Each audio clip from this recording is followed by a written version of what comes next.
지은아, 남의 것 탐내면 안 돼. 그게 사람이야.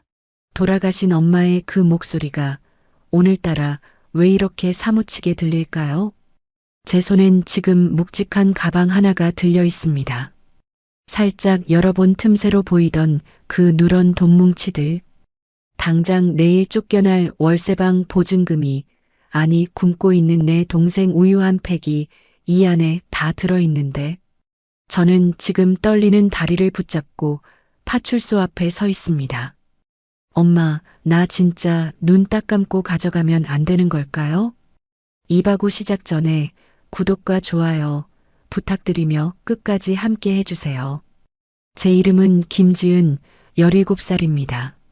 남들은 한창 멋부리고 친구들과 떡볶이 사 먹으며 깔깔거릴 나이.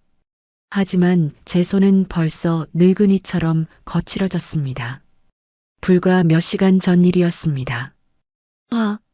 김지은, 너 오늘까지야.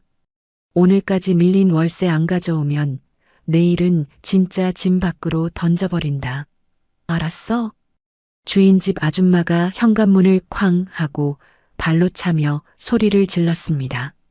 얇은 합판 문이 부서질 듯 흔들렸고 그 진동이 방구석에 웅크린 제 등까지 전해졌습니다. 곰팡이가 슬어 퀴퀴한 냄새가 나는 지하 단칸방. 이불을 뒤집어 쓰고 있던 7살짜리 동생 지수가 파들파들 떨며 고개를 내밀었습니다. 누나, 우리 쫓겨나? 나 추운 거 싫은데. 밖에서 자야 돼? 동생의 그 말에 가슴 안쪽 무언가가 툭 하고 끊어지는 것 같았습니다. 지수의 떼꾼한 눈, 영양실조로 누렇게 뜬 얼굴, 앙상하게 마른 손목. 그 모든 게 못난 누나 탓인 것만 같아 숨을 쉴 수가 없었습니다. 아니야. 걱정 마. 누나가 어떻게든 구해올게. 지수야, 형광등 끄고 자고 있어. 누나 우유 돌리고 금방 올게. 저는 도망치듯 집을 나왔습니다. 뒤에서 누나 조심해. 라고 기어 들어가는 동생의 목소리가 들렸지만 차마 뒤돌아볼 수가 없었습니다. 눈물을 보이기 싫었으니까요. 새벽 3시의 거리는 냉장고 속처럼 차갑고 고요했습니다. 무거운 우유 가방을 어깨에 메고 달동네 언덕길을 오르는데 숨이 턱 끝까지 차올랐습니다. 빈속이라 그런지 자꾸만 눈앞이 핑 돌고 다리가 후들거렸습니다. 딱 10만 원만, 아니 5만 원만 주었으면 좋겠다. 바보 같은 상상을 하며 터벅터벅 걷던 그때였습니다. 가로등도 없는 어두운 전봇대 아래 무언가 묵직한 것이 제 발길을 막아섰습니다. 처음엔 누가 버린 쓰레기 봉투인 줄 알았습니다. 그런데 발끝에 닿는 느낌이 다릅니다. 질긴 가죽의 느낌. 고개를 숙여보니 고급스러운 검은색 서류 가방이었습니다. 순간 본능적으로 주위를 살폈습니다. 개미 새끼 한 마리 없는 적막강산. 홀린 듯 가방을 집어들었습니다. 묵직합니다. 그냥 서류만 든 무게가 아니었습니다. 침을 꼴깍 삼키며 지퍼를 열었습니다. 헉! 저도 모르게 입을 틀어막았습니다. 심장이 입 밖으로 튀어나와 아스팔트 위에서 펄떡거리는 것 같았습니다. 돈입니다. 진짜 돈입니다. TV 드라마에서나 보던 그 노란 돈뭉치가 가방 가득 들어 있었습니다. 머릿속이 하얗게 변했습니다. 아무 생각도 나지 않았습니다. 오직 하나, 이 돈이면 우리 지수 살릴 수 있다. 이 돈이면 주인 집 아줌마 얼굴에 돈다발을 던져줄 수 있다. 악마가 제 귓가에 대고 속삭였습니다. 가져가. 아무도 안 봤잖아. CCTV도 없는 골목이야. 이건 하늘이 너 불쌍해서 준 선물이야. 손이 부들부들 떨려 가방을 떨어뜨릴 뻔했습니다. 그냥 지퍼를 닫고 집으로 뛰면 됩니다. 그러면 오늘부터 지긋지긋한 가난 끝입니다. 발걸음을 집 쪽으로 돌리려던 그 찰나였습니다. 점퍼 안쪽에서 차가운 쇠조각이 제 쇄골뼈에 닿았습니다. 엄마가 돌아가시기 직전 피 섞인 기침을 하며 제 목에 걸어주었던 반쪽짜리 은색 펜던트. 지은아, 엄마가 미안해. 아빠도 없이, 돈도 없이 너만 남겨두고 가서. 엄마의 마지막 눈동자가 떠올랐습니다. 가난했지만 단 한 번도 남의 것을 탐내지 않았던 바보처럼 착하기만 했던 우리 엄마. 남의 눈에 눈물 내면 제 자식 눈에는 피눈물 나는 법이야. 우린 떳떳하게 살자. 그 유언이, 그 마지막 당부가 이 순간 제 발목을 쇠사슬처럼 올감했습니다. 흐흑. 저도 모르게 울음이 터져 나왔습니다. 엄마, 나 착하게 살기 싫어. 착하게 사니까 이렇게 힘들잖아. 나도 그냥 나쁜 년하고 잘 먹고 잘 살면 안 돼? 소리 없는 절규를 삼키며 저는 입술을 깨물었습니다. 비릿한 피 맛이 입안 가득 번졌습니다. 결국 저는 반대편으로 몸을 돌렸습니다. 파출소로 향하는 100m가 100km처럼 멀게만 느껴졌습니다. 한 걸음 뗄 때마다 다시 돌아가. 미쳤어? 그 돈이 얼마인데 하는 생각이 머릿속을 어지럽혔습니다. 하지만 저는 달렸습니다. 멈추면 다시 유혹에 질 것 같아서 미친 사람처럼 파출소 문을 향해 돌진했습니다. 저기요. 파출소 문을 열자마자 훅 끼쳐오는 따뜻한 공기. 졸고 있던 순경 아저씨가 깜짝 놀라 저를 쳐다봤습니다. 저는 데스크 위에 가방을 쾅 내려놓고 그대로 바닥에 주저앉고 말았습니다. 다리가 풀려 일어날 수가 없었습니다. 이게 뭐니? 학생, 괜찮아? 순경 아저씨가 가방을 열어보더니 눈이 휘둥그레져서 무전기를 들고 소리칩니다. 저는 멍하니 앉아 제 낡은 운동화만 바라보았습니다. 잘한 걸까요? 집에 있는 지수는 배고파서 울고 있을 텐데 내가 지금 무슨 짓을 한 걸까요? 후회가 밀물처럼 밀려오려는 순간 어디 있어? 내 가방 어디 있어? 파출소 문이 부서질 듯 열리며 누군가 뛰어들어왔습니다.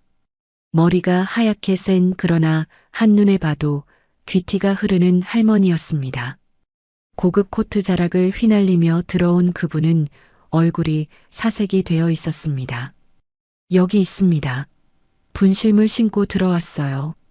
순경 아저씨의 말에 그 할머니가 가방을 낚아채듯 끌어안습니다. 아이고, 아이고, 하느님 감사합니다. 이게 얼마나 중요한 서류인데. 할머니는 가방을 얼굴에 비비며 통곡을 하십니다. 그 모습을 보니 묘하게 안심이 되면서도 서러움이 북받쳤습니다. 저렇게 부자도 돈 잃어버리면 우는구나. 저는 조용히 일어나 밖으로 나가려 했습니다.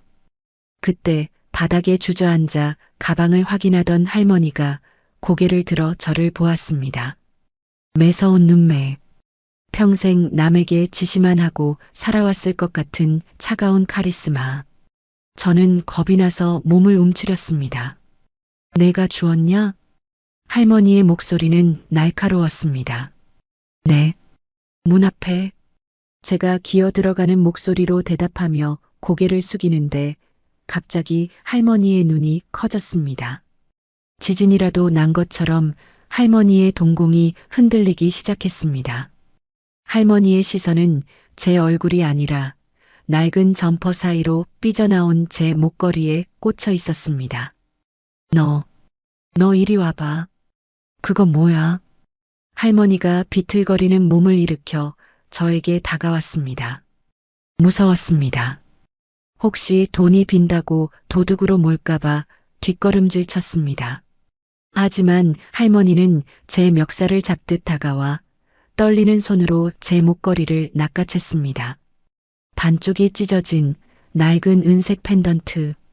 그걸 확인한 순간 천하의 여장부 같던 할머니의 입에서 짐승 같은 비명이 터져 나왔습니다. 으악! 이건... 할머니는 그대로 제 앞에 무릎을 꿇었습니다.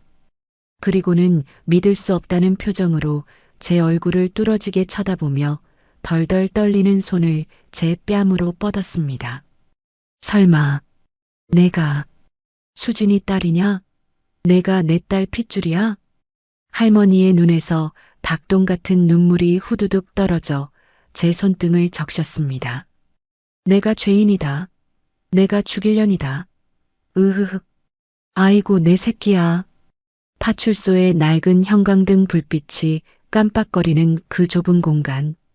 바닥이 쩌렁쩌렁 울리도록 터져나온 할머니의 통곡 소리에 세상의 모든 소음이 일순간 멈춘 것만 같았습니다. 조금 전까지만 해도 저를 도둑 취급하며 잡아먹을 듯 노려보던 그 서슬 퍼런 눈빛은 거짓말처럼 사라져버렸습니다. 제 앞에 무릎을 꿇은 이 귀티나는 할머니는 마치 평생을 찾아 헤매던 보물을 드디어 찾은 사람처럼, 아니 잃어버린 자신의 심장을 다시 움켜쥔 사람처럼 제 낡은 점퍼 자락을 부여잡고 짐승처럼 울부짖고 계셨습니다. 할머니, 왜 이러세요? 제 목소리는 모기 소리만큼 작게 떨려 나왔습니다. 너무 놀라 숨조차 제대로 쉴 수가 없었습니다. 온몸의 근육이 마비된 듯 꼼짝도 할 수 없었습니다.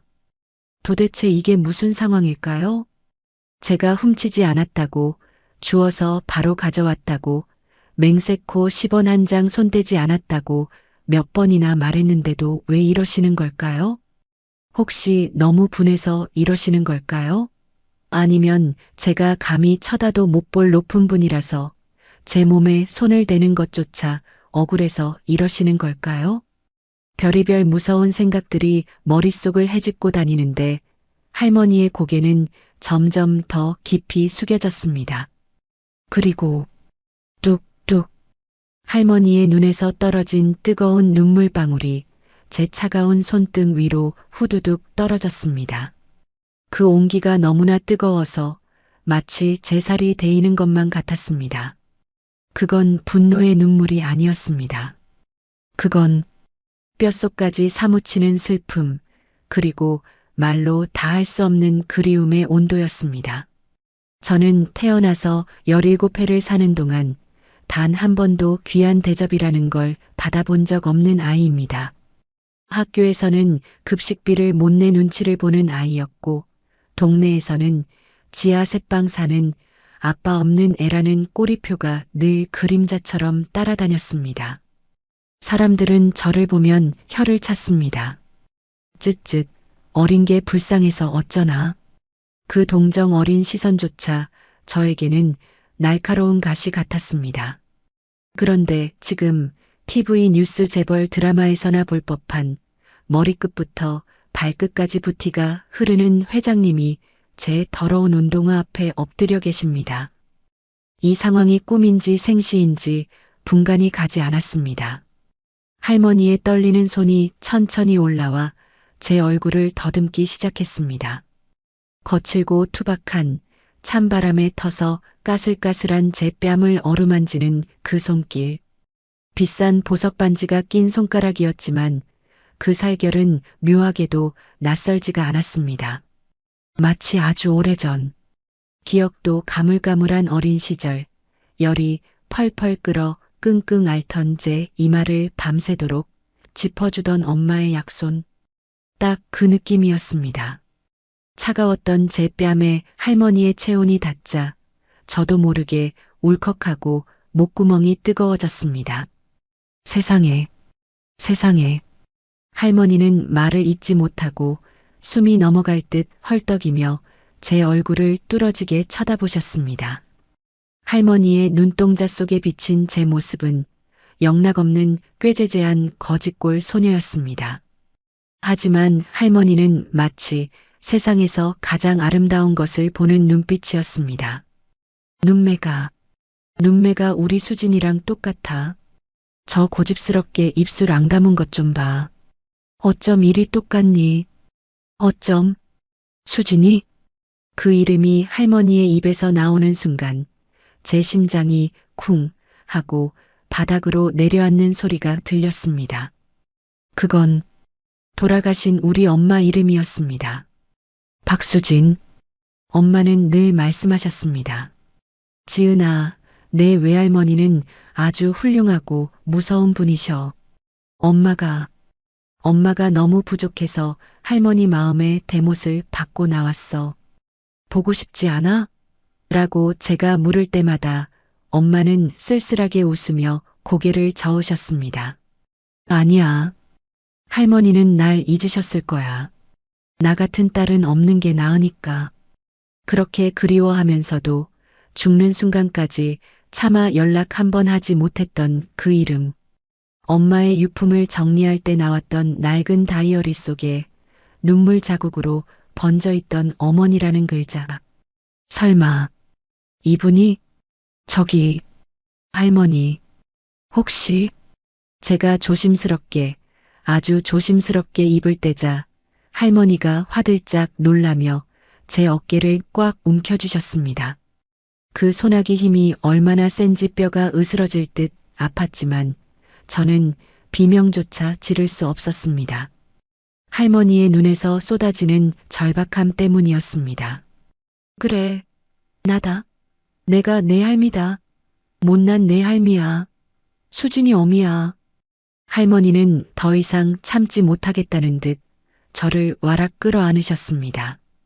고급스러운 향수 냄새와 섞인 묘하게 그리운 살냄새. 그리고 할머니의 가슴 깊은 곳에서 북소리처럼 울려나오는 쿵쿵거리는 심장 박동 소리가 제 가슴에 그대로 전해졌습니다. 그 품이 너무나 따뜻했습니다. 새벽 3시의 살을 애는 찬바람을 맞으며 혼자 떨었던 서러움. 돈가방을 줍고 악마의 유혹에 시달리며 죄책감에 떨었던 두려움. 당장 내일 쫓겨날지 모른다는 공포. 그 모든 차갑고 날카로운 감정들이 할머니의 뜨거운 품 안에서 눈 녹듯 사라지는 기분이었습니다. 저도 모르게 할머니의 코트 자락을 꽉 쥐었습니다. 할머니. 제 입에서 처음으로 그 단어가 튀어나왔습니다. 그러자 할머니는 더욱더 세게 저를 으스러져라 안으며 꺽꺽거리며 통곡을 토해내셨습니다. 미안하다. 미안하다 아가. 내가 널 알아보지도 못하고 내 새끼 냄새도 못 맡고. 그때였습니다. 끼잉 마이너스 하는 날카로운 브레이크 소리와 함께 파출소 문이 거칠게 열렸습니다. 검은 양복을 입은 건장한 남자들이 우르르 몰려들어왔습니다. 좁은 파출소가 순식간에 꽉 찼습니다. 회장님, 여기 계셨습니까? 한참 찾았습니다.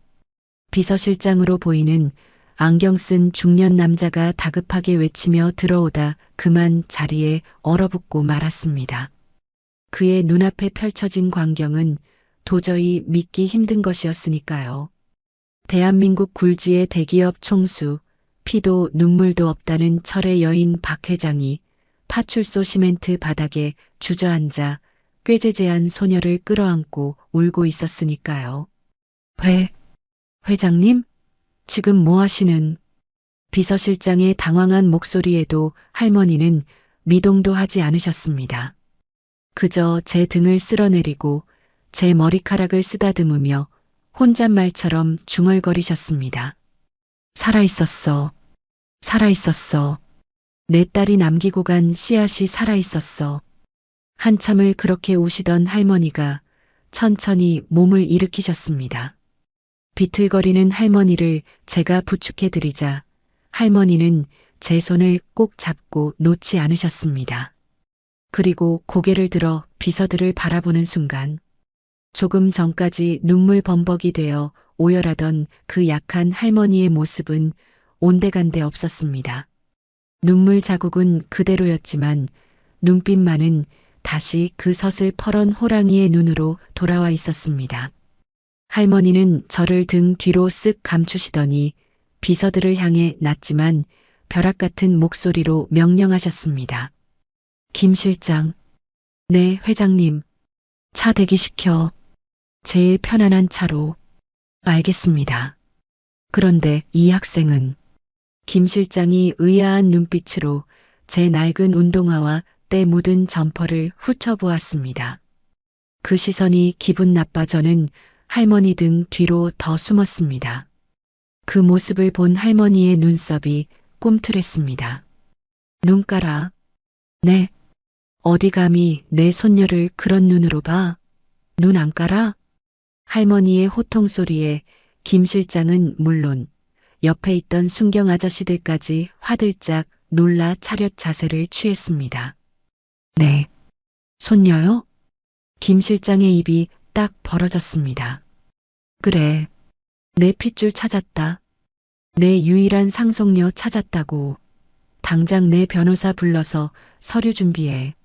내 전 재산, 아니 내 목숨보다 귀한 내 손녀니까 털끝 하나라도 건드리는 놈들은 내가 가만 안 둬. 할머니의 선언은 파출소 천장을 뚫을 듯 쩌렁쩌렁 울렸습니다. 상속녀라니요. 전 재산이라니요. 저는 그저 밀린 월세 30만 원 때문에 잠 못 자는 여고생일 뿐인데 어안이 벙벙해 입만 뻐끔거리고 있는 저를 할머니가 다시 부드럽게 돌아보셨습니다. 방금 전에 그 호랑이 같은 기세는 사라지고 다시 인자한, 아니 애처로운 할머니의 얼굴입니다. 아가, 지은이라고 했지? 이름도 예쁘구나. 배고프지? 춥지? 할머니가 입고 계시던 윤기가 자르르 흐르는 밍크 목도리를 풀어 제 목에 감아주셨습니다. 따뜻하고 부드러운 털의 감촉이 제 엄뺨을 감쌌습니다. 가자. 집에 가자. 이제 고생 끝이다. 이 할미가 다 갚아주마. 내 어미한테 못한 것까지 내가 다 해줄게. 할머니의 손은 따뜻했지만 어딘가 모르게 가늘게 떨리고 있었습니다. 그 미세한 떨림이 제 손바닥을 통해 전해져 왔습니다. 그건 두려움이었을까요? 아니면 벅찬 감동이었을까요? 아마도 미안함이었을 겁니다. 너무 늦게 와서, 너무 오래 외롭게 둬서 미안하다는 말 없는 사과. 할머니의 손에 이끌려 파출소 밖으로 나왔습니다. 가게 앞에는 TV에서나 보던 검은색 리무진이 서 있었습니다. 기사 아저씨가 뒷문을 열어주는데 저는 발이 떨어지지 않았습니다. 이 차를 타면 저는 어디로 가는 걸까요? 문득 집에 혼자 있을 동생 얼굴이 떠올랐습니다. 지금쯤 자다가 깨서 누나를 찾으며 울고 있을지도 모릅니다. 배가 고파서 수돗물을 마시고 있을지도 모릅니다. 할머니, 잠깐만요. 안 돼요. 제가 발버둥 치며 차 타기를 거부하자 할머니가 깜짝 놀라 멈칫하셨습니다. 왜 그러니? 무서워서 그러니? 아니요. 집에 지수가 있어요. 제 동생 혼자 있어요. 제 외침에 할머니의 눈이 다시 한번 커졌습니다. 동공이 확장되며 입술이 파르르 떨렸습니다. 동생? 수진이가 애를 또 낳았단 말이냐? 너 말고 또 있어? 네. 7살이에요. 남자예요. 지금 지하방에 혼자 자고 있어요. 겁이 많은 애라 혼자 두면 안 돼요. 제 말에 할머니는 잠시 멍하니 하늘을 올려다보셨습니다. 가로등 불빛 아래 할머니의 눈가에 맺힌 눈물이 보석처럼 반짝였습니다. 할머니는 긴 한숨을 내쉬며 가슴을 주먹으로 쿵쿵 치셨습니다. 수진아, 이 독한 기집애야. 혼자서 그 짐을 다 지고 애를 둘이나 낳아 기르면서 어미한테 전화 한 통을 안 해?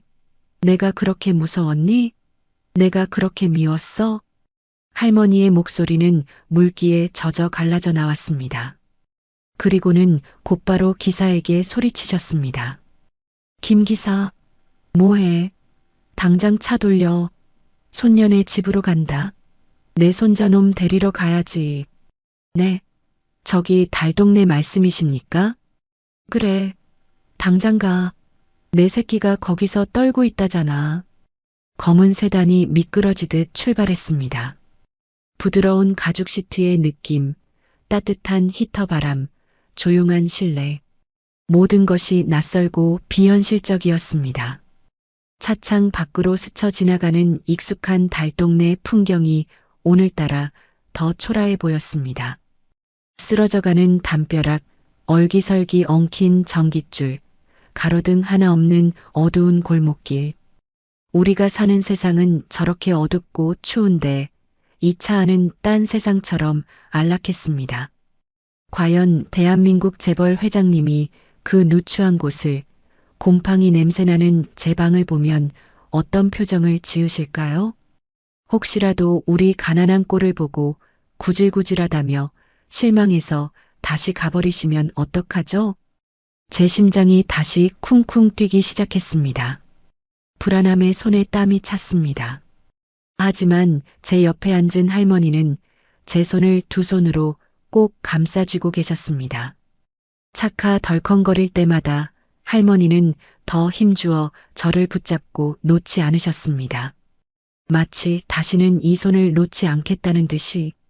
할머니의 시선은 창밖을 향해 있었지만 유리창에 비친 할머니의 눈은 계속해서 눈물을 흘리고 계셨습니다. 조금만 기다려라. 할미가 간다. 할미가 이제 다 막아줄게. 차가 점점 가파른 언덕길로 접어들었습니다. 여기서부터는 차가 못 들어가요. 걸어가야 해요. 제 말에 차가 멈춰섰습니다. 할머니는 비서들의 부축도 뿌리치고 차에서 내리셨습니다. 하이힐을 신은 발로 울퉁불퉁한 시멘트 바닥을 디디며 할머니는 제 손을 잡고 앞장서셨습니다. 안내해라. 내 딸이 마지막까지 살았던 그곳으로. 녹슨 철 대문이 끼잉 마이너스 소리를 내며 열리자 퀴퀴한 곰팡이 냄새와 하수구, 악취가 훅 끼쳐 나왔습니다. 저는 저도 모르게 고개를 푹 숙였습니다.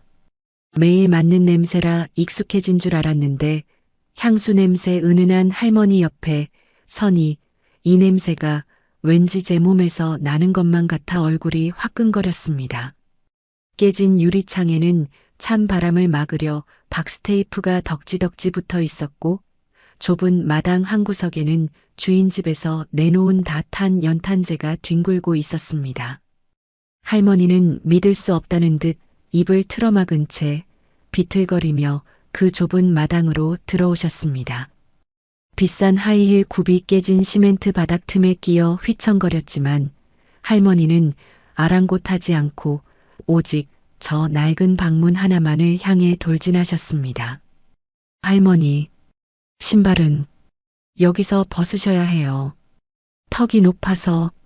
제가 조심스럽게 말씀드리자 할머니는 대답도 없이 신발을 아무렇게나 벗어 던지고 방 안으로 기어 들어가듯 들어오셨습니다. 형광등 스위치를 켜자 깜빡깜빡거리던 불빛 아래 적나라하게 드러난 방 안 풍경. 천장 모서리에는 검은 곰팡이가 지도처럼 피어 있었고 벽지는 습기 때문에 누렇게 떠서 덜렁거렸습니다. 한쪽 구석에는 어제 저녁 우리가 먹다 남긴 퉁퉁 부른 라면 냄비가 덩그러니 놓여 있었고 벽에 걸린 못에는 제 낡은 교복과 동생의 구멍난 내복이 빨래처럼 걸려 있었습니다. 그리고 그 좁은 방 한가운데 솜이 다 죽어 얇디얇은 이불 하나를 뒤집어 쓰고 새우잠을 자고 있는 내 동생 지수. 할머니는 그 자리에 털썩 주저앉으셨습니다. 수백만 원짜리 비단 치마가 더러운 장판 바닥에 쓸리는 것도 모른 채 할머니는 떨리는 손으로 차가운 방바닥을 짚으셨습니다. 차가워. 방이 왜 이렇게 차가워? 불도 안 떼고 자는 거야? 얼음장 같잖아. 보일러가 고장나서요. 기름 넣을 돈도 없고. 제 대답에 할머니의 가슴이 쿵 하고 내려앉는 소리가 들리는 듯 했습니다. 할머니는 덜덜 떨리는 손을 이불 속으로 넣어 자고 있는 지수의 등을 쓰다듬으셨습니다. 아이고, 뼈밖에 없네. 만져지는 게 뼈밖에 없어. 할머니의 따뜻한 손길에 지수가 뒤척이며 눈을 떴습니다. 누나, 벌써 왔어? 부시시한 눈을 비비며 일어난 지수는 제 옆에 앉아 눈물을 흘리고 있는 낯선 할머니를 보고 눈이 휘둥그레졌습니다. 누구세요? 지수의 겁먹은 물음에 할머니는 대답 대신 와락 지수를 끌어안으셨습니다. 아가, 내 강아지, 할미다. 내가 내 할미야. 갑작스러운 포옹에 지수가 놀라 저를 쳐다보았습니다. 저는 눈물을 삼키며 고개를 끄덕여 주었습니다. 지수야, 인사해. 우리 외할머니셔. 엄마의 엄마. 엄마의 엄마. 지수의 눈이 반짝였습니다. 그럼 우리 엄마 데려온 거야? 엄마도 같이 왔어? 천진난만한 지수의 그 한마디가 방 안에 있던 모든 사람의 가슴을 칼로 베어내는 것 같았습니다. 할머니의 울음소리가 더 커졌습니다. 그래, 엄마 대신 할미가 왔다. 엄마가 못해준 거 할미가 다 해줄게. 미안하다, 아가. 할미가 너무 늦어서 미안해. 그때였습니다. 할머니의 시선이 방 한쪽 구석에 놓인 작은 밥상을 향했습니다. 거기엔 우리가 매일 밥을 먹을 때마다 인사를 하는 엄마의 영정사진이 놓여 있었습니다. 액자살 돈이 없어 두꺼운 종이에 풀로 붙여 세워놓은 엄마의 증명사진. 환하게 웃고 있는 젊은 시절의 엄마 얼굴. 그 사진을 본 순간 할머니는 짐승이 울부짖는 듯한 소리를 내며 사진 앞으로 기어가셨습니다. 수진아. 할머니는 영정사진을 두 손으로 감싸 쥐고 가슴에 품으셨습니다. 이 나쁜 기집애야. 이 독한 년아. 어떻게 이 꼴을 하고 어미보다 먼저 가니. 왜? 할머니는 방바닥을 주먹으로 내리치며 통곡하셨습니다. 내가 잘못했다. 내가 졌다. 내가 이겼어. 그냥 데리고 들어올걸. 그깟 자존심이 뭐라고. 내 새끼를 이 지옥 같은 곳에 내버려 두고. 내가 죽일년이다. 내가 너를 죽였어. 할머니의 절규는 단순한 슬픔이 아니었습니다. 그것은 뼈를 깎는 후회였고 자신을 향한 저주였습니다. 재벌가의 사모님으로 평생을 꼿꼿하게 살아오셨을 할머니가 곰팡이 핀 방바닥에 머리를 찧으며 오열하는 모습? 그 모습을 보며 저도, 지수도, 문 밖에서 지켜보던 김 실장 아저씨도 모두 숨죽여 눈물을 훔쳤습니다. 한참을 그렇게 우시던 할머니가 불현듯 고개를 드셨습니다. 충혈된 눈, 헝클어진 머리, 번진 화장. 하지만 그 눈빛만은 활활 타오르는 불꽃 같았습니다. 할머니는 벌떡 일어나시더니 방구석에 놓인 퉁퉁 부른 라면 냄비를 집어 던지셨습니다. 쨍그랑. 찌그러진 양은 냄비가 바닥에 뒹굴며 붉은 국물이 사방으로 튀었습니다. 치워. 당장 치워. 내 손자 손녀 입에 이런 쓰레기 같은 거 다시는 못 들어가게 해. 할머니는 문 밖의 비서들을 향해 소리치셨습니다. 김 실장, 뭐하고 있어?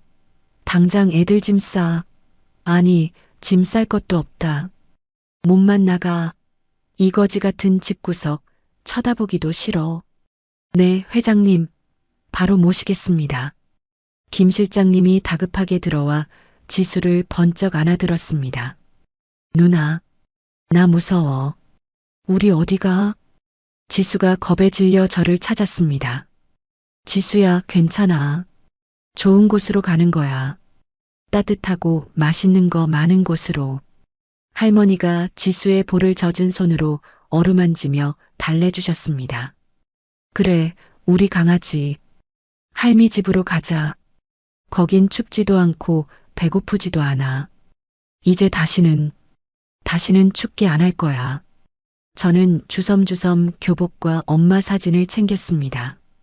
그러다 문득 장롱 밑 깊숙한 곳에 숨겨두었던 엄마의 낡은 일기장이 생각났습니다. 이건 가져가야 해.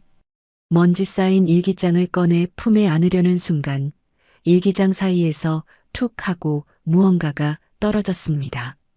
꼬깃꼬깃하게 접힌 편지 봉투 하나. 겉면에는 빗뚤뱉뚤한 글씨로 사랑하는 우리 엄마에게라고 적혀 있었습니다. 이게 뭐지? 제가 편지를 집어들자 할머니가 낚아채듯 그 편지를 가져가셨습니다. 떨리는 손으로 봉투를 여는 할머니. 누렇게 바른 편지지에는 엄마의 눈물 자국이 번진 글씨가 빼곡했습니다. 엄마, 죄송해요. 불효녀 수진이에요. 오늘이 엄마 60번째 생신인데 찾아뵙지도 못하고 멀리서 편지만 써요. 엄마, 나 엄마 원망 안 해. 엄마 마음 다 알아. 나 엄마 딸로 태어나서 행복했어. 비록 지금은 가난하게 살지만 지은이 낳고 기르면서 엄마 마음을 조금은 알 것 같아. 자식 키우는 게 이렇게 아프고 예쁜 거였구나. 엄마, 만약에 내가 먼저 가게 되면 우리 지은이, 우리 불쌍한 지은이 한 번만 안아주세요. 엄마 닮아서 똑똑하고 예쁜 아이예요. 제발 내 새끼는 나처럼 살지 않게 해주세요. 사랑해요, 엄마. 다음 생엔 말 잘 듣는 착한 딸로 태어날게요.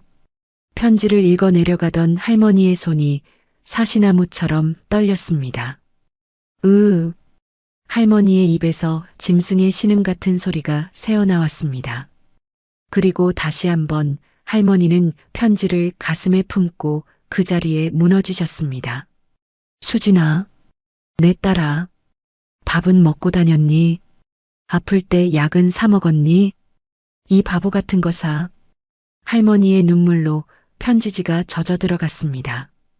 그 눈물은 엄마에게 닿지 못한 사과였고 뒤늦게 도착한 사랑의 답장이었습니다.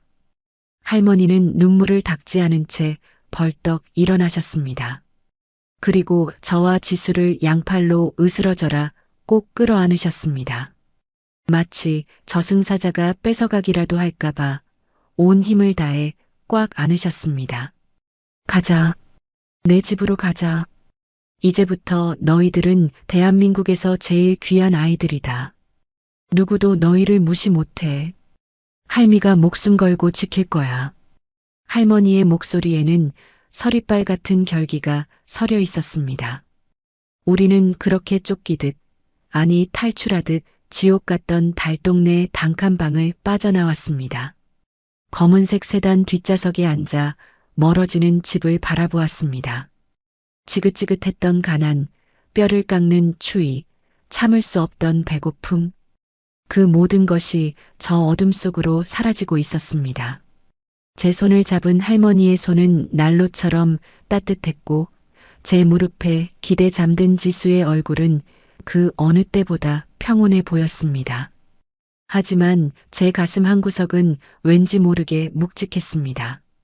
과연 우리는 행복해질 수 있을까요? 부자 할머니 집에는 또 다른 무서운 일들이 기다리고 있지는 않을까요?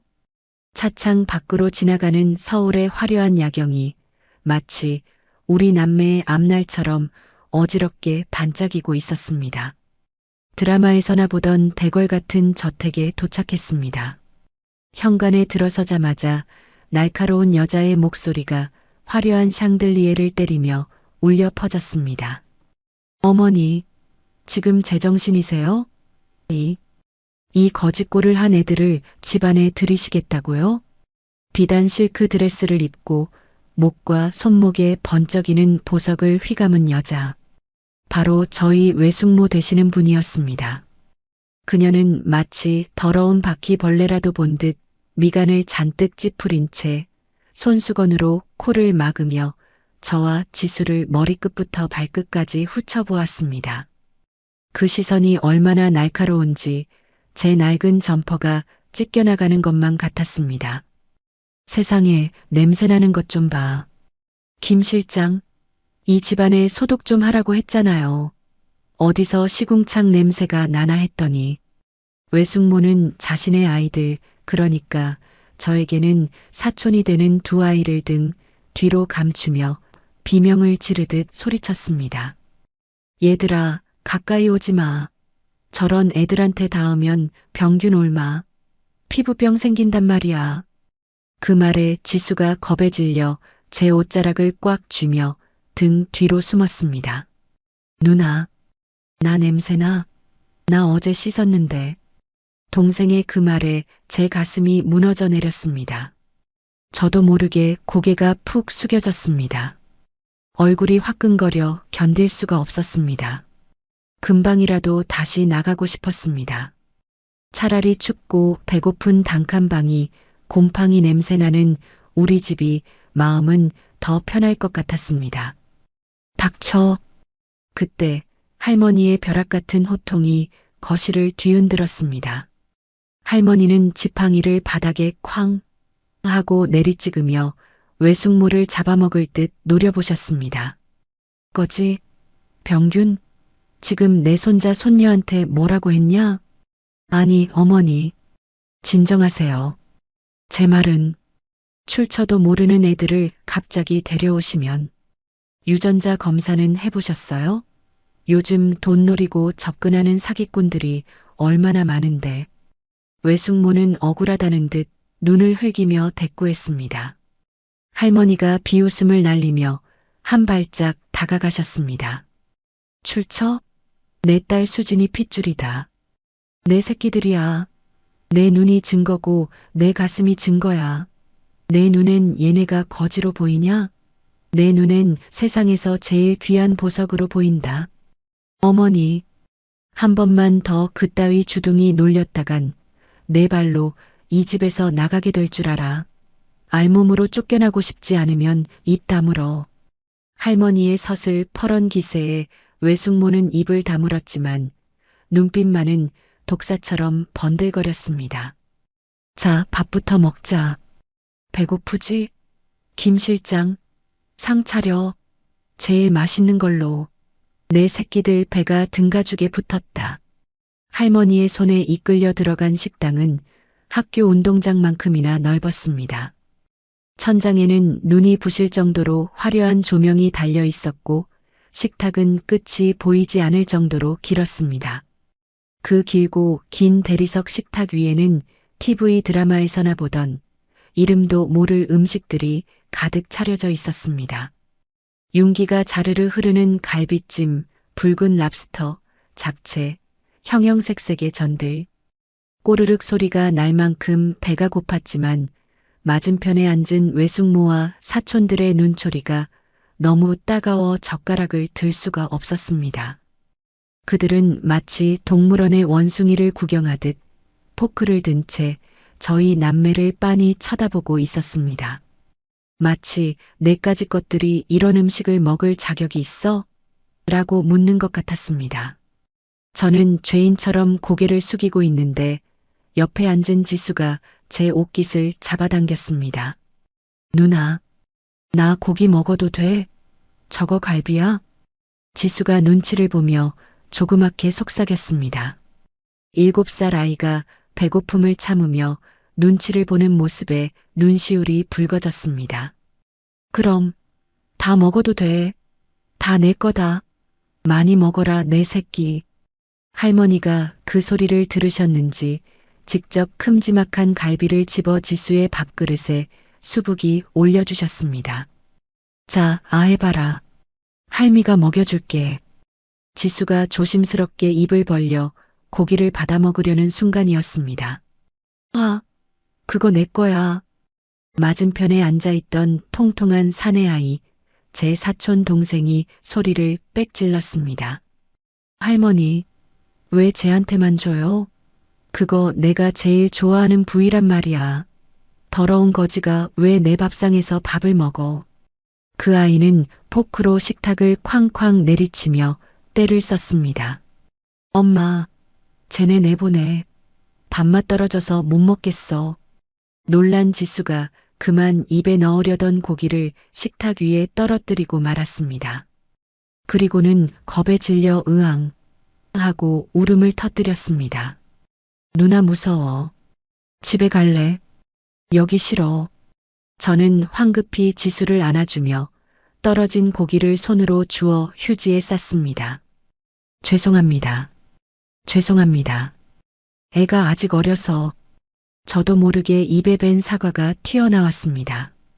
평생을 죄송하다는 말을 입에 달고 살아서인지 잘못한 것도 없는데 저절로 고개가 숙여졌습니다. 그때 외숙모가 입가에 비웃음을 띠며 코웃음을 쳤습니다. 어머, 쟤 좀 봐. 떨어진 걸 주워 먹네. 역시 천안 피는 못 속인다더니. 애 교육을 어떻게 시켰길래 저 모양이니? 어머니, 보셨죠? 수준 떨어져서 같이 밥 못 먹겠어요. 그 순간이었습니다. 콰악 마이너스. 엄청난 굉음과 함께 눈앞의 세상이 뒤집어졌습니다. 할머니였습니다. 이른이 넘은 노인의 힘이라고는 도저히 믿기지 않을 정도로 할머니는 식탁볼을 두 손으로 잡아채 밥상을 통째로 엎어버리셨습니다. 수십 개의 접시가 와장창 깨지고 음식들이 사방으로 튀어올랐습니다. 갈비찜 국물이 외숙모의 하얀 드레스에 튀고 사촌 동생의 얼굴에 잡채가 쏟아졌습니다. 식당 안은 순식간에 전쟁터 같은 아수라장이 되었습니다. 어머니, 미치셨어요? 이게 무슨 짓이에요? 내 옷, 내 옷.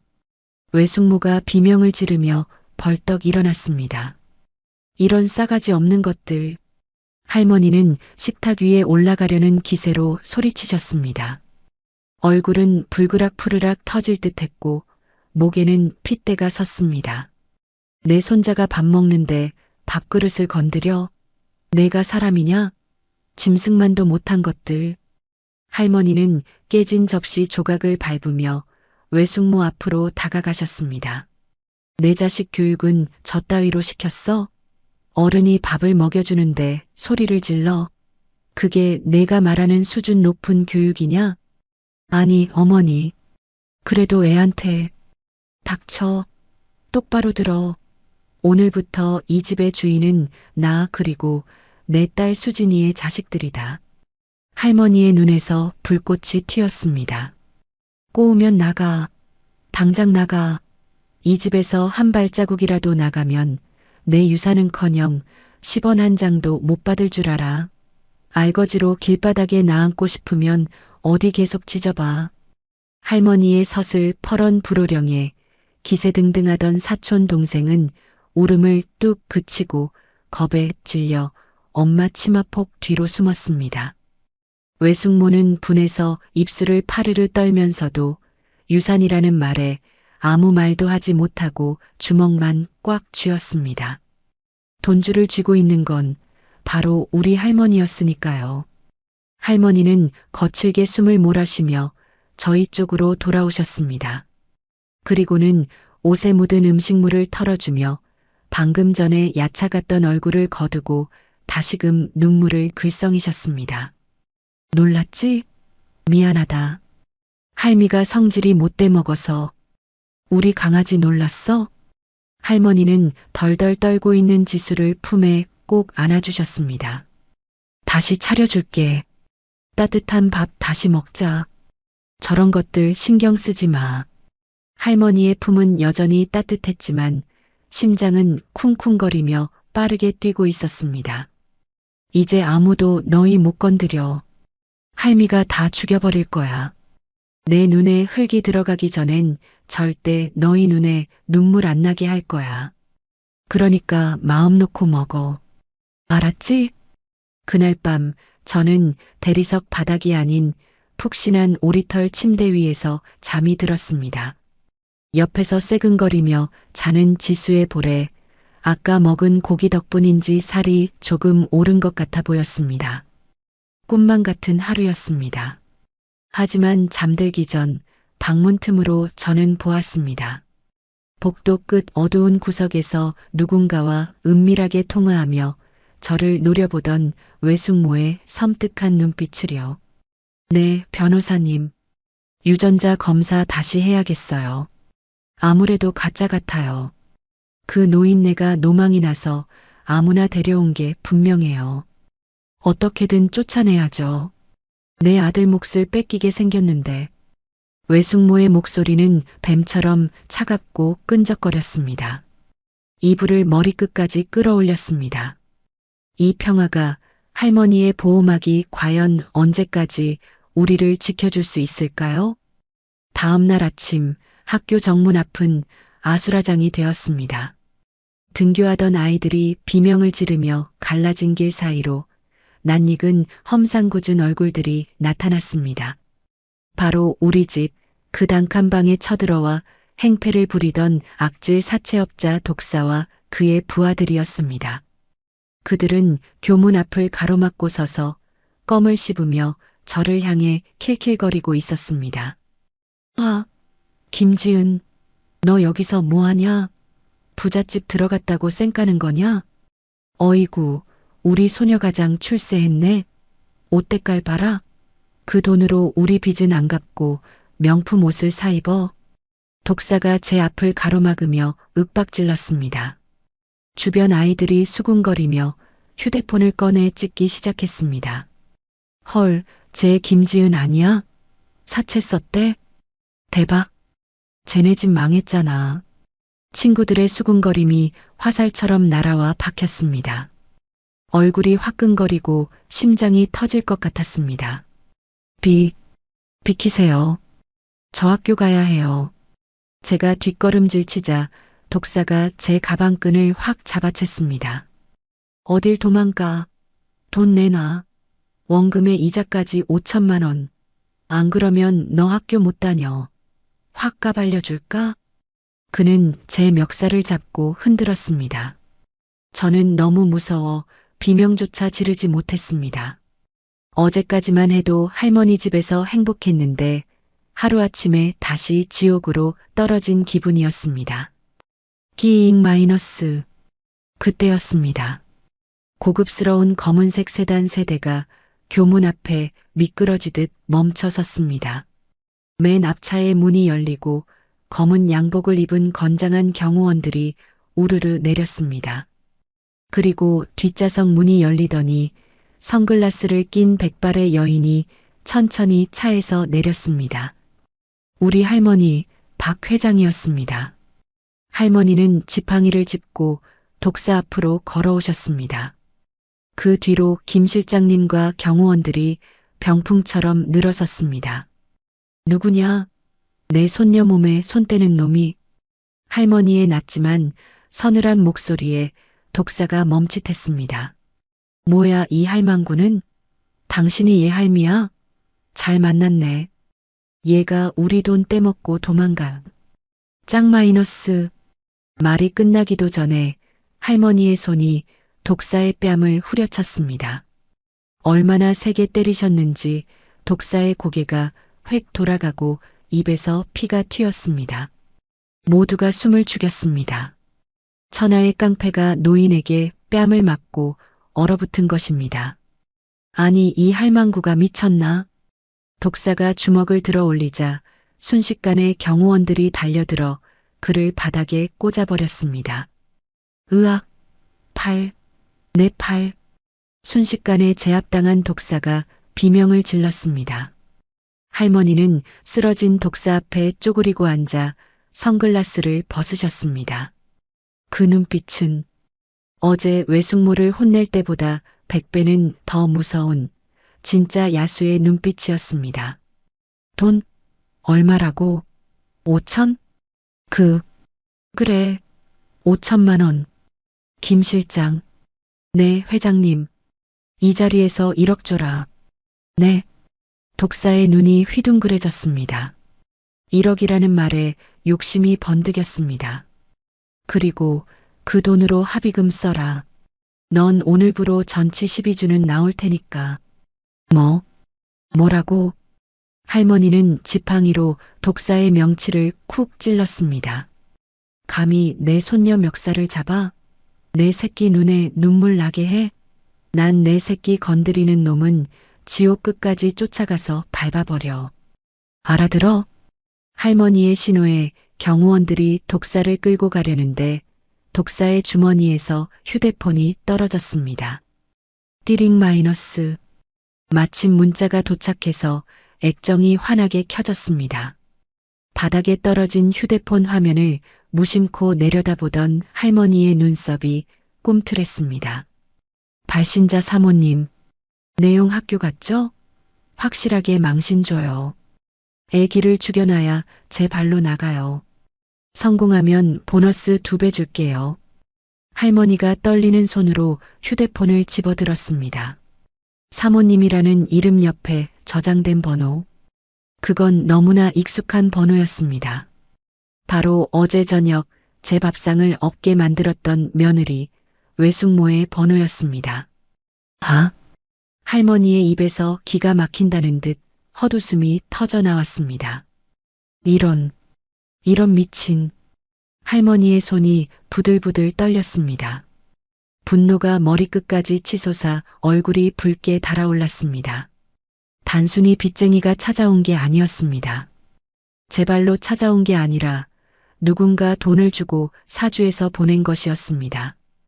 그것도 한 집에 사는 식구가 어린 조카를 내쫓기 위해 깡패를 사주하다니.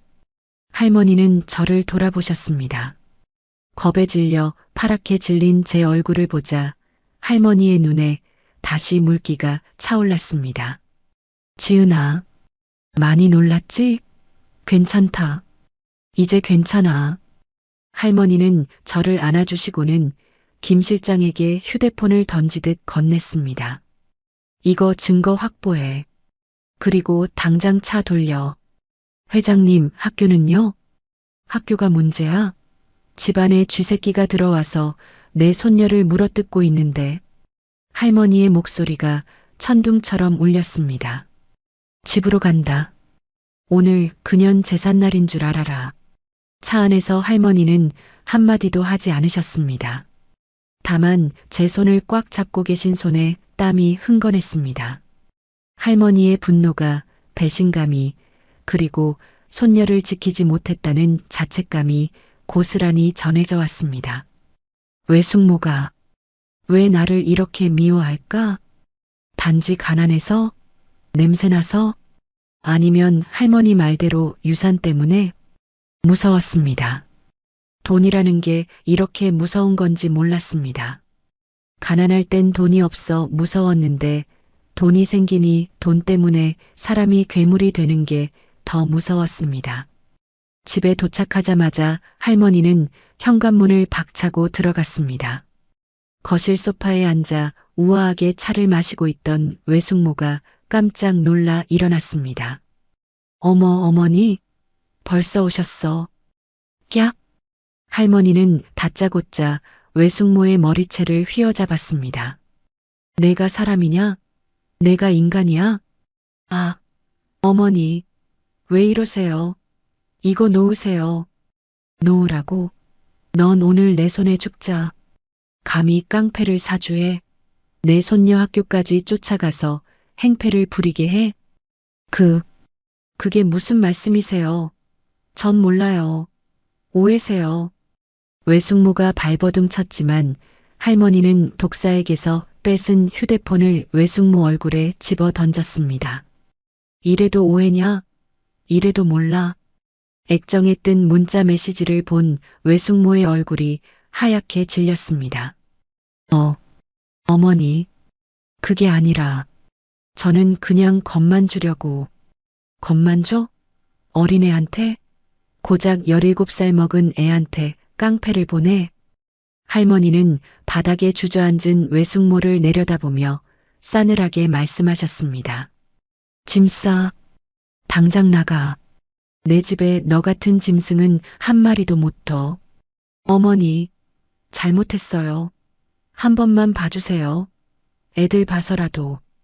외숙모가 할머니 다리를 붙잡고 빌었지만 할머니는 매정하게 뿌리치셨습니다. 애들, 그래, 애들 교육을 위해서라도 너 같은 어미는 필요 없다. 내 눈앞에서 사라져. 할머니의 호통에 외숙모는 끌려나가듯 쫓겨났습니다. 거실에는 무거운 정적만이 감돌았습니다. 할머니는 소파에 털썩 주저앉으시더니 두 손으로 얼굴을 감싸고 흐느끼셨습니다. 지은아, 미안하다. 할미가 죄인이다. 집구석 단속도 못하고 널 또 무서운 꼴을 보게 했어. 저는 할머니 옆에 다가가 조용히 안아드렸습니다. 할머니, 저 괜찮아요. 할머니가 구해주셨잖아요. 저 하나도 안 무서웠어요. 거짓말이었습니다. 다리가 풀려 일어서지도 못할 만큼 무서웠습니다. 하지만 할머니의 떨리는 등을 보니 제가 강해져야겠다는 생각이 들었습니다. 이 집에서 살아남으려면, 할머니를 지키려면 저도 변해야 합니다. 더 이상 당하고만 있는 바보 같은 김지은이 되어서는 안 됩니다. 그날 밤 저는 거울을 보며 다짐했습니다. 이제 울지 않겠다고. 할머니가 주신 이 기회를, 이 힘을 내 가족을 지키는 데 쓰겠다고. 그리고 창밖으로 쫓겨난 외숙모가 도끼 품은 눈으로 저택을 올려다보고 있는 것이 보였습니다. 이 싸움은 아직 끝나지 않았습니다. 이제 시작일 뿐입니다. 외숙모가 쫓겨난 지 사흘째 되던 날, 인터넷 포털 사이트 실시간 검색어 1위에 제 이름이 떴습니다. 아침 식사를 하던 할머니가 태블릿을 내려다보시다가 그만 손에 든 포크를 떨어뜨리셨습니다. 이게 대체 무슨... 화면에는 제 얼굴 사진과 함께 온갖 악의적인 제목의 기사들이 도배되어 있었습니다. 단독 재벌가 숨겨진 손녀의 충격적인 실체, 사기꾼 소녀 가장이 노인 속였다. 속보 유전자 검사 결과 불일치, 박 회장 충격에 휩싸여, 긴급 그룹 주가 폭락, 경영권 분쟁 우려. 기사를 클릭하자 더 끔찍한 내용들이 쏟아져 나왔습니다. 제가 예전에 빚쟁이에게 쫓기던 사진, 단칸방에서 찍힌 누추한 모습들이 모자이크도 없이 그대로 올라와 있었습니다. 그리고 결정적으로 신뢰할 수 있는 제보자로부터 입수했다는 유전자 검사 결과서 사본이 공개되어 있었습니다. 검사 결과 친족관계 불일치. 저는 숨이 막혔습니다. 심장이 얼어붙는 것 같았습니다. 거짓말이에요. 할머니, 이거 거짓말이에요. 제가 울먹이며 말하자 할머니가 저를 꽉 안아주셨습니다. 알아. 조작이야. 이건 완전히 조작된 거야. 우리 검사 결과는 99.9% 일치였잖니. 누군가 가짜 서류를 만든 거야. 하지만 할머니의 목소리도 떨리고 있었습니다. 띠링 마이너스, 띠링 마이너스, 띠링 마이너스. 할머니의 휴대폰이 미친 듯이 울려댔습니다. 이 사진들의 전화, 주요 주주들의 항해, 언론사의 인터뷰 요청. 회사가 발칵 뒤집혔습니다. 김 실장님이 급히 달려왔습니다. 회장님, 큰일입니다. 주가가 20% 폭락했습니다. 주주들이 긴급 이사회를 소집하라고 난리입니다. 진정해. 차근차근 대응하면. 그때 현관문이 와장창 열리며 정장을 차려입은 남자들이 우르르 몰려들어왔습니다. 할머니의 조카들, 즉 친척 어른들이었습니다. 제일 앞에 선 사람은 할머니의 조카이자 회사 부사장인 박성훈이었습니다. 고모, 이게 무슨 짓입니까? 회사를 망치려고 작정하셨어요? 성훈아, 진정하고 얘기하자. 진정하라고요? 지금 주가가 폭락하고 있단 말입니다. 다 이 가짜 손녀 때문이에요. 그는 저를 손가락으로 가리키며 소리쳤습니다. 저 애를 당장 내보내세요. 안 그러면 우리가 법적 대응에 들어가겠습니다. 너희들이 뭔데 내 손녀를 내보내. 할머니가 버럭 소리를 지르시더니 갑자기 비틀거리셨습니다. 할머니, 제가 황급히 부축했지만 할머니는 그대로 바닥에 쓰러지셨습니다. 가슴이. 할머니는 가슴을 움켜쥐고 괴로워하셨습니다. 119, 빨리 119. 김 실장님의 다급한 외침이 울려 퍼졌습니다. 저는 할머니를 안고 울부짖었습니다. 할머니, 할머니 정신 차려요. 할머니. 하지만 할머니는 눈을 감으신 채 축 늘어져 계셨습니다. 친척들은 쓰러진 할머니는 쳐다보지도 않고 서로 눈짓만 주고받았습니다. 기회다라는 게 눈빛에서 읽혔습니다. 구급차가 할머니를 싣고 가는 동안 저는 뒷좌석에서 할머니의 차가운 손을 꽉 잡았습니다. 할머니, 깨어나요. 제발, 저 혼자 두고 가지 마세요. 할머니는 산소호흡기를 쓴 채 의식을 잃고 계셨습니다. 의사 선생님이 말했습니다. 급성 스트레스로 인한 심장 발작입니다. 다행히 골든타임 안에 오셔서 하지만 완전히 안정될 때까지는 절대 안정이 필요합니다. 중환자실 유리창 너머로 보이는 할머니의 모습, 온몸에 줄을 매단 채 누워 계신 할머니가 얼마나 작고 약해 보이던지 평생을 강철 같은 의지로 살아오신 분이 저 때문에 쓰러지신 것입니다. 쯧쯧, 이 모든 게 다 내 때문이야. 뒤에서 들려온 차가운 목소리. 돌아보니 박성훈 부사장이 비웃는 얼굴로 서 있었습니다. 알아? 내일 긴급 주주총회가 열려 고모가 경영 능력을 상실했다는 이유로 해임안이 상정될 거야. 그게 무슨 소리예요? 그러니까 내가 사라지지 않으면 고모는 회장 자리에서 쫓겨난다는 거지. 그래도 남아있을 거야? 그의 말에 제 무릎이 후들거렸습니다. 제가 떠나면 할머니가 회사를 지킬 수 있다는 말인가요? 제 눈에서 눈물이 주르륵 흘러내렸습니다. 그날 밤 중환자실 앞 낀 의자에 앉아 밤을 지새웠습니다. 복도는 텅 비어 있었고 형광등 불빛만 차갑게 깜빡거렸습니다. 내가 떠나야 할까? 그 생각이 머릿속을 떠나지 않았습니다. 할머니를 괴롭히는 건 결국 저 때문이었습니다. 제가 없었다면 할머니는 이렇게 쓰러지지 않으셨을 겁니다. 차라리 지수만 데리고 조용히 사라질까? 그렇게 한숨을 쉬고 있는데 중환자실 문이 스르륵 열렸습니다. 간호사가 나와서 말했습니다. 보호자분이신가요?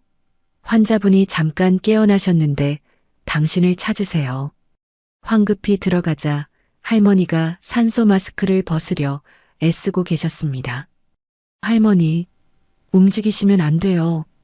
지은아, 내 새끼, 왔구나. 할머니는 가느다란 목소리로 제 손을 잡으셨습니다. 미안하다. 할미가 못나서 너를 지켜주지 못해서. 아니에요, 할머니. 제가 할머니를 힘들게 했어요. 제가 나쁜 거예요. 제가 울먹이자 할머니가 제 뺨을 어루만지셨습니다. 지은아, 할미 말 들어. 내일 주주총회가 열려. 알아요. 제가 떠날게요. 그럼 할머니가. 아니다. 할머니의 눈빛이 번쩍 빛났습니다. 넌 가면 안 돼. 절대로. 하지만 내 대신 내가 가라. 주주총회에. 네. 저는 귀를 의심했습니다. 넌 이제 내 상속녀야. 내 집은 15%를 물려받았어. 넌 주주야. 당당하게 들어가서 내 자리를 지켜. 할머니는 가쁜 숨을 몰아쉬며 말씀하셨습니다. 할미는 못 가. 하지만 넌 갈 수 있어. 가서 그 도둑놈들한테 보여줘. 내 손녀가 누군지. 그 순간 제 안에서 무언가 터져 나왔습니다. 두려움이 아니라 분노였습니다. 할머니를 쓰러뜨린 그들, 저를 가짜라고 몰아간 그들, 돈 때문에 가족을 배신한 그들. 더 이상 당하고만 있을 수 없었습니다. 알았어요, 할머니. 제가 갈게요. 제 목소리는 떨리지 않았습니다. 제가 할머니를 지킬게요. 아무도 할머니를 건드리지 못하게 할게요. 할머니의 눈에서 눈물이 흘러내렸습니다. 그래, 내 새끼. 엄마 닮아서 독하구나. 다음 날 아침, 저는 교복을 단정히 차려입었습니다. 거울 속의 제 모습은 어제와 달랐습니다. 눈빛이 달라져 있었습니다. 더 이상 도망치지 않겠다고, 싸우겠다고 다짐한 눈빛이었습니다. 김 실장님이 준비한 검은 세단에 올라탔습니다. 아가씨, 준비되셨습니까? 네. 가요. 차가 출발했습니다. 창밖으로 스쳐 지나가는 서울 풍경이 어제와는 다르게 보였습니다. 이제 저는 도망치는 소녀가장이 아닙니다. 박 회장의 손녀, 15% 지분을 가진 주주입니다. 주주총회장 앞에 도착하자 기자들이 우르르 몰려들었습니다. 저기 나온다. 김지은 맞아? 유전자 검사 결과는 사실인가요? 플래시가 터지고 마이크가 쏟아졌습니다. 저는 선글라스를 벗고 당당하게 정면을 바라보았습니다. 안녕하세요. 박 회장의 손녀 김지은입니다. 주주총회 참석하러 왔습니다.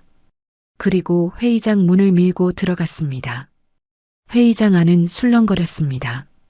박성훈을 비롯한 친척들이 경악한 표정으로 저를 쳐다보았습니다. 뭐야, 저 애가 왜 여기 있어? 보안, 저 애네 보내. 하지만 김 실장님이 서류 뭉치를 탁자에 내려놓았습니다. 김지은 양은 회장님으로부터 15% 지분을 승계받은 정식 주주입니다. 이해 있으신 분? 회의장이 조용해졌습니다. 저는 천천히 제자리로 걸어갔습니다. 그리고 마이크를 잡고 입을 열었습니다. 제가 가짜라고 하셨죠? 증명해 드리겠습니다. 지금부터 제 말이 거짓이라면 제가 가진 모든 상속권을 포기하고 이 자리에서 제 발로 나가겠습니다. 제 말이 끝나자마자 회의장 안은 마치 찬물을 끼얹은 듯 고요해졌습니다. 수백 명의 주주들이 숨을 죽인 채 단상 위에 선 교복 입은 소녀인 저를 바라보고 있었습니다. 제 앞에 앉은 박성훈 부사장과 친척들의 얼굴이 붉게 달아올랐습니다. 어린 게 어디서 말장난이야. 여기가 학교인 줄 알아? 박성훈이 책상을 쾅 치며 벌떡 일어났습니다. 보안, 뭐해? 당장 저 미친 애를 끌어내.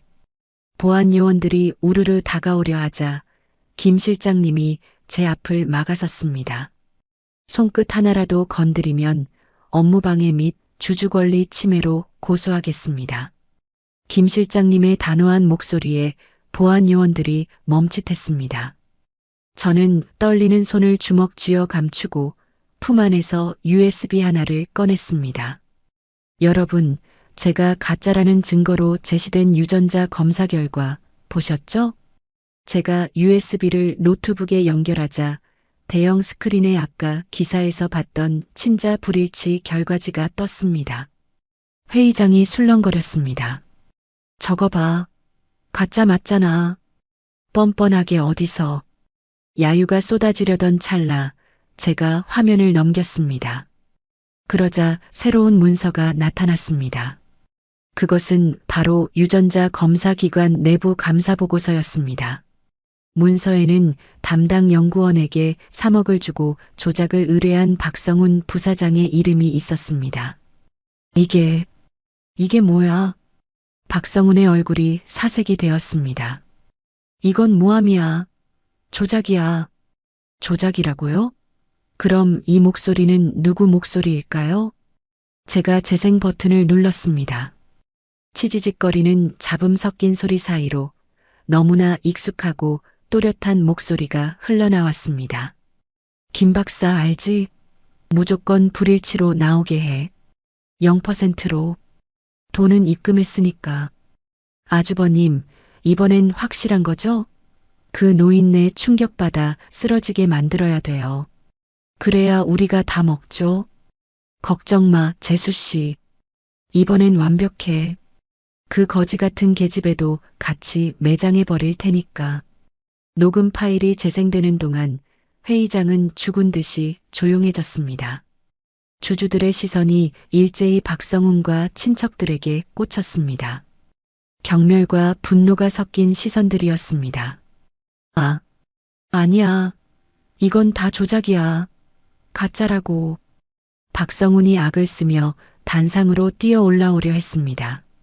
그때였습니다. 끼잉 마이너스. 회의장 뒷문이 열리고 휠체어 한 대가 들어왔습니다. 링거대를 꽂은 채 휠체어에 앉아 있는 백발의 노인. 하지만 그 눈빛만은 형형하게 살아있는 나의 할머니 박 회장이었습니다. 할머니, 제가 마이크를 놓고 단상 아래로 뛰어내려갔습니다. 할머니, 안 돼요. 의사 선생님이 안정이 필요하다고. 할머니는 제 손을 꼭 잡으시더니 천천히 휠체어에서 일어나셨습니다. 다리가 후들거리셨지만 할머니는 제 어깨에 의지해 똑바로 서셨습니다. 그리고 박성훈을 향해 지팡이를 겨누셨습니다. 성훈아, 고모, 내 손녀 말이 틀린 게 있니? 할머니의 목소리는 작았지만 천둥보다 무거웠습니다. 내가 내 유언장에 손을 대려 했다는 것도, 내 며느리랑 짜고 내 손녀를 가짜로 몰았다는 것도 다 사실이잖아. 내가 다 들었어. 아닙니다, 고모님. 오해십니다. 박성훈이 무릎을 꿇고 빌기 시작했습니다. 하지만 할머니는 냉정하게 고개를 돌리셨습니다. 김 실장, 경찰 불러. 횡령, 사문서 위조, 그리고 살인 미수 혐의로 다 쳐넣어. 살인 미수라니요. 내가 쓰러졌을 때 119 부르는 걸 말린 게 누구였더라? 내가 죽길 바랐잖아. 그게 살인 미수가 아니고 뭐냐? 할머니의 서리빨 같은 말씀에 박성우는 그대로 주저앉아 버렸습니다. 곧이어 사이렌 소리와 함께 경찰들이 들이닥쳤습니다. 박성훈과 그 일당들은 수갑을 찬 채 줄줄이 끌려나갔습니다. 고모, 잘못했어요. 한 번만 봐주세요. 그들의 비명이 멀어질 때까지 주주들은 아무도 동정하지 않았습니다. 상황이 정리되자 할머니는 단상 위로 올라가 마이크를 잡으셨습니다. 주주 여러분, 그리고 임직원 여러분, 놀라게 해드려 죄송합니다. 할머니는 잠시 숨을 고르셨습니다. 제 곁에 있는 이 아이 김지은 양은 제 친손녀가 맞습니다. 제 딸 수진이가 남기고 간 유일한 핏줄입니다. 할머니가 제 손을 번쩍 들어 올리셨습니다. 오늘 보셨듯이 이 아이는 저보다 낫습니다. 나이만 먹고 욕심만 채우려던 저 늙은이들보다 훨씬 더 강하고 지혜롭습니다. 저는 오늘부로 이 아이를 제 후계자로 공식 지명합니다. 와 마이너스. 회의장에 박수 소리가 터져 나왔습니다. 플래시 세례가 쏟아졌습니다. 저는 너무 벅차서 눈물만 흘렀습니다. 할머니가 제 귀에 대고 속삭이셨습니다. 잘했다 내 새끼. 우리 손녀 장하다. 할미가 너 덕분에 살았다. 그날 저녁 대저택은 다시 평화를 되찾았습니다. 아니, 예전과는 다른 진짜 평화였습니다. 탐욕스러운 친척들도 우리를 괴롭히던 빚쟁이들도 모두 사라진 집. 넓은 식탁에는 저와 지수 그리고 할머니 셋뿐이었지만 그 어느 때보다 꽉 찬 느낌이었습니다. 김 실장님이 특별히 준비한 따뜻한 미역국이 나왔습니다. 지은아, 오늘 고생 많았다. 많이 먹어라. 할머니가 제 밥그릇에 생선을 발라 올려주셨습니다. 누나, 나 오늘 학교에서 친구 사귀었다? 친구들이 우리 집에 놀러 와도 된대? 지수가 신이 나서 떠들었습니다. 그럼 다 데려와라. 할미가 맛있는 거 다 사줄게.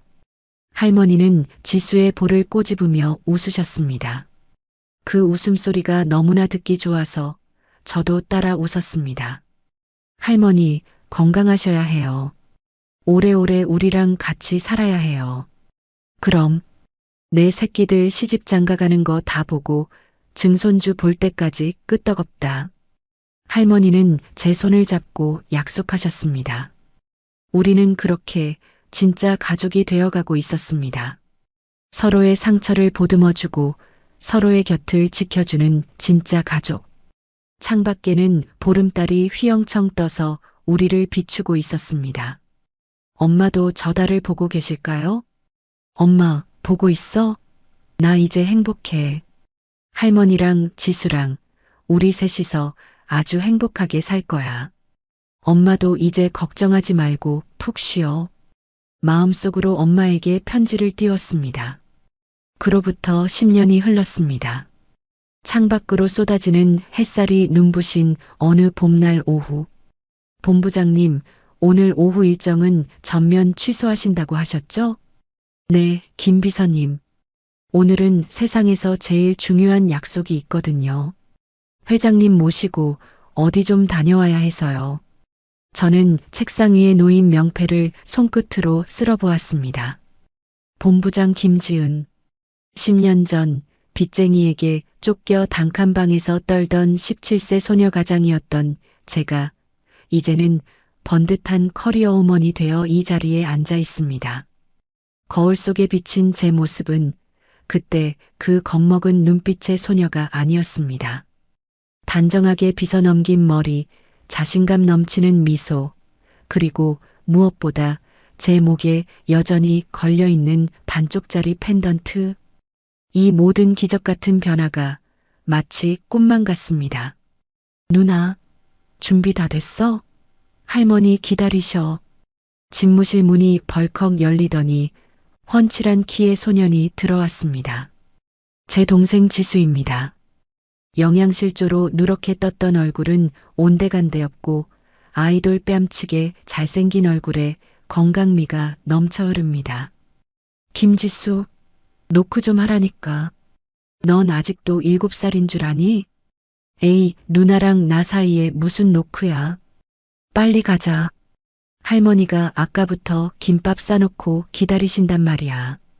지수가 제 팔짱을 끼며 애교를 부립니다. 이 녀석, 어릴 때나 지금이나 누나 껌딱지인 건 변하질 않네요. 지하 주차장으로 내려가자 뒷좌석 창문을 내리고 손을 흔드는 백발의 할머니가 보였습니다. 우리 박 회장님. 10년이라는 세월은 할머니의 얼굴에 더 깊은 주름을 새겨놓았지만 그 표정만은 그 어느 때보다 평화롭고 온화해 보였습니다. 예전에 그 서슬 퍼런 철의 여인은 이제 없습니다. 대신 손주 바보, 우리들의 수호천사 할머니만 계실 뿐이죠. 아이고, 내 새끼들 왔냐? 늦겠다. 어서 타라. 할머니가 활짝 웃으시며 반겨주셨습니다. 할머니, 컨디션은 괜찮으세요? 무리하시면 안 되는데. 제가 걱정스레 묻자 할머니는 손을 휘휘 저으셨습니다. 괜찮다. 오늘은 내 딸 만나러 가는 날인데 아파도 벌떡 일어나야지. 그리고 너희들이 이렇게 든든하게 지켜주는데 내가 아플 틈이 어디 있니? 차는 서울을 벗어나 한적한 교외로 달렸습니다. 창밖으로 스쳐 지나가는 벚꽃들이 눈처럼 흩날렸습니다. 10년 전 쫓기듯 도망쳐 나왔던 그 어둡고 추웠던 겨울밤과는 너무나 다른 풍경이었습니다. 지은아, 기억나니? 우리 처음 만났던 날. 할머니가 창밖을 보시며 나직이 물으셨습니다. 그럼요. 어떻게 잊어요.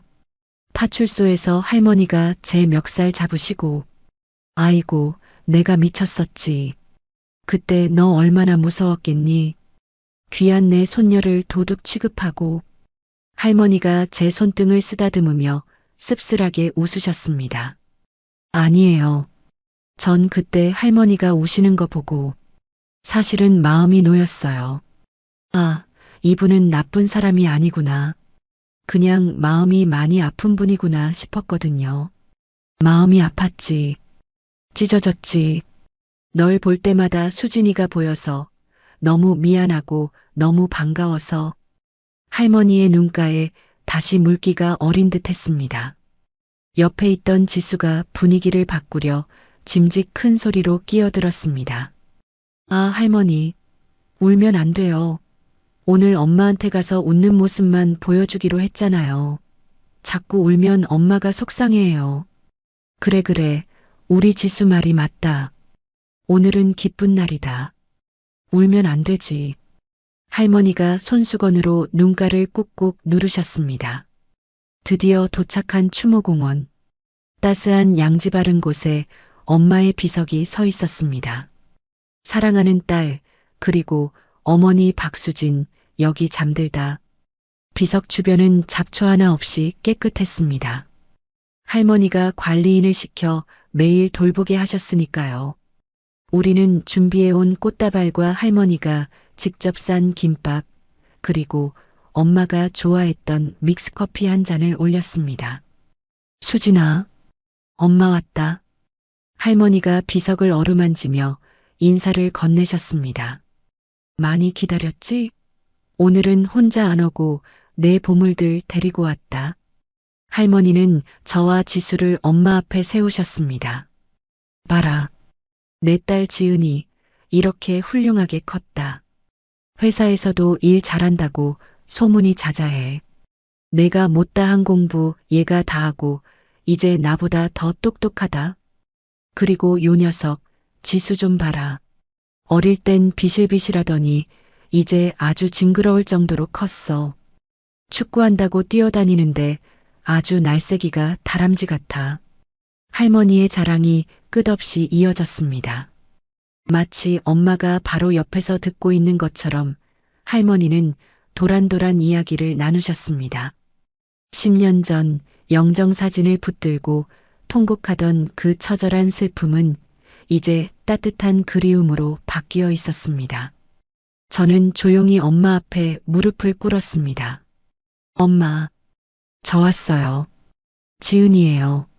목이 메어 잠시 말을 잇지 못했습니다. 엄마, 저 약속 지켰어요.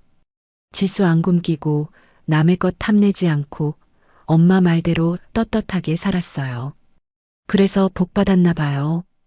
이렇게 좋은 할머니 만나서 눈물이 뚝뚝 떨어져 잔디를 적셨습니다. 엄마, 거기선 안 아프지? 돈 걱정 안 하고 추운 거 걱정 안 하고 편안하게 있는 거지? 나 엄마 너무 보고 싶었는데 이제는 괜찮아. 나 행복해 엄마. 그러니까 엄마도 이제 우리 걱정 그만하고 푹 쉬어. 제 어깨 위로 따뜻한 손길이 느껴졌습니다. 할머니였습니다. 할머니는 저를 그리고 지수를 품에 꼭 안아주셨습니다. 그래, 수진아. 걱정 마라. 내가 내 목숨 다하는 날까지 이 아이들 지킬게. 그리고 나중에 내가 너 만나러 가면 그때 우리 못다한 이야기 실컷 하자. 그때는 내가 너한테 맛있는 밥 실컷 해줄게. 미안했다 내 딸아. 사랑한다 내 딸아. 새모녀. 아니 할머니까지 3대가 함께한 그 자리엔 슬픔 대신 따스한 봄바람이 불어왔습니다. 산소에서 내려오는 길. 할머니가 갑자기 멈춰 서시더니 하늘을 올려다보셨습니다. 지은아, 지수야. 네, 할머니. 너희들은 할미가 밉지 않니? 네. 그게 무슨 말씀이세요? 내가 너희를 너무 늦게 찾았잖아. 너희 엄마 그렇게 고생하다 가게 하고 너희들도 그 험한 꼴 당하게 하고 난 가끔 내가 죄인 같아서. 할머니는 여전히 과거의 죄책감을 마음 한구석에 품고 계셨던 겁니다. 저는 할머니의 주름진 손을 두 손으로 감싸쥐었습니다. 할머니, 그런 말씀 마세요. 저희한테 할머니는 기적이에요. 기적? 네. 캄캄한 터널 속에 갇혀 있었는데 할머니가 손 내밀어 주셨잖아요. 늦게 오신 게 아니라 딱 우리가 무너지기 직전에 와주신 거예요. 엄마가 보내주신 선물처럼요. 지수도 거들었습니다. 맞아요. 나 할머니 아니었으면 지금쯤 어디서 껌 팔고 있었을지도 몰라요. 할머니 덕분에 대학도 가고 축구도 하고 얼마나 좋은데요. 할머니는 우리 슈퍼맨이에요. 지수가 알통을 만들어 보이며 너스레를 떨자 할머니가 빵 터져 웃으셨습니다. 허허, 이 녀석하곤. 그래, 고맙다. 이렇게 반듯하게 커줘서 고맙고 이 못난 할미 곁에 있어줘서 고마워. 우리는 벤치에 앉아 기념사진을 찍기로 했습니다. 자, 다들 웃으세요. 김치 치즈. 지수가 셀카봉을 높이 들었습니다. 화면 속에 백발의 할머니, 듬직한 청년이 된 지수, 그리고 활짝 웃는 제가 담겼습니다. 배경으로 흩날리는 벚꽃잎들이 마치 축복처럼 우리 위로 쏟아져 내렸습니다. 찰칵. 사진 속에 영원히 박제된 우리의 행복한 순간. 이 사진은 엄마의 영정사진 옆에 나란히 놓일 것입니다. 엄마도 사진 속에서 우리와 함께 웃고 계시겠죠? 집으로 돌아가는 차 안 할머니는 피곤하셨는지 제 어깨에 기대 잠이 드셨습니다.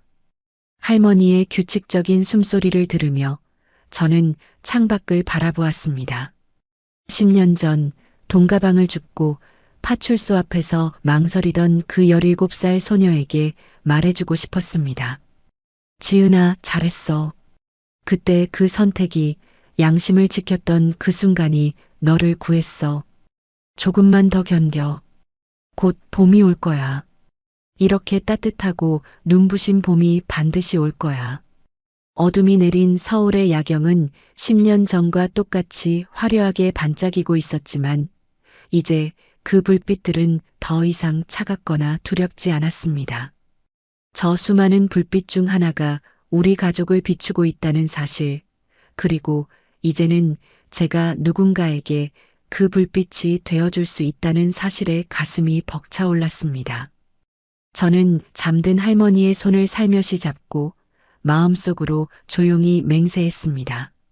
받은 사랑만큼 베풀며 살겠다고. 세상의 모든 지은이들에게 희망을 주는 사람이 되겠다고.